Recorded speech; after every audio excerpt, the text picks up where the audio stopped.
All right, guys, so let's check out my cook. Good morning. I'm right at 8 hours and 15 minutes. Kind of overslept, so it's like 4 o'clock, in the morning. About 4:15, 4:20, something like that. But it's been 8 hours and about 15 minutes. Pit has been running here in the middle shelf about 235, which is perfect, because that's the way I set it before I went 10 toes up. So it took like an hour to get up. So it's been holding right there in the middle for hours. Okay. But on my Maverick says 241 because I got my probe on the top shelf. Okay. So that's like a 10 degrees difference, 9-degree difference. Just two briskets. And so far, let me get my rag. Everything looks good. What's that? Something blocking it. Okay, there we go.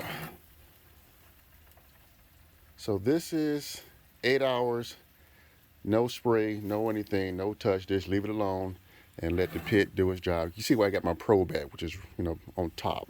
Okay, it's pretty good. So I'm gonna go ahead and spray it down and wrap it up. My pork butts are kind of behind. It's at 155. Let me turn my alarm off. Okay. Pork butts usually take the longest. My briskets, they're at 168, 169. We're going to look at the firebox. I'm going to go ahead and take all the water out and juice once I wrap it up, so I can get it up to temp once I wrap. Because once I wrap, I'm going to go about 275 to finish off my cook. Okay.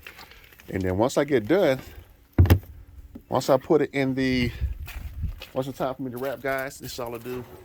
I'm going to get my pans, put the briskets in the pan, the pork butts in the pan, put like a cup of water in there, wrap it up with some foil, and leave it alone again. Okay, but this I ran all night long for 8 hours. Okay, usually I'm wide open, but it was kind of windy, so I shut it down just a little bit. And then right there, actually, I opened this up probably 2 hours ago, about an hour ago, but I was running here, which gave me 235.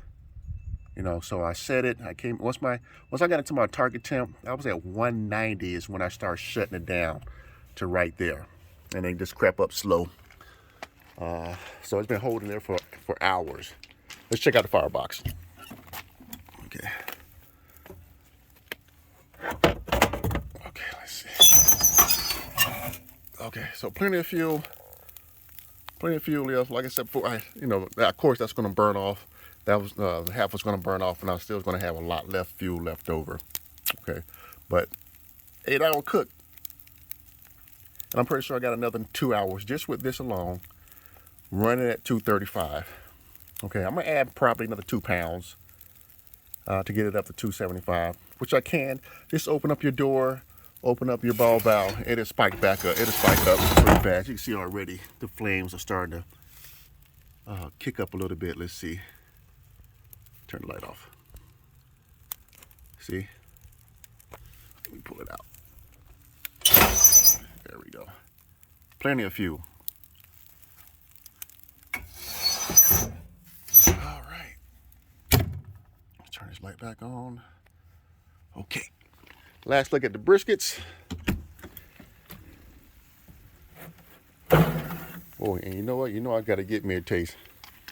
Because I like when a piece of brisket is hanging out. Like this piece right there, that little fat piece. Oh, that's just like gelatinous butter.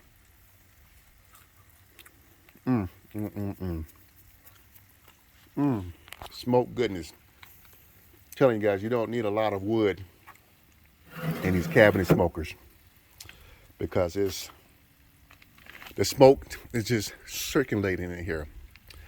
I'm telling you, it's really good. It saturates the meat. Man, that's good. All the drippings that's down there. So once I bump my temperature up again, I'm gonna take this out. I just don't want to have that foul smell. I don't like it anyway.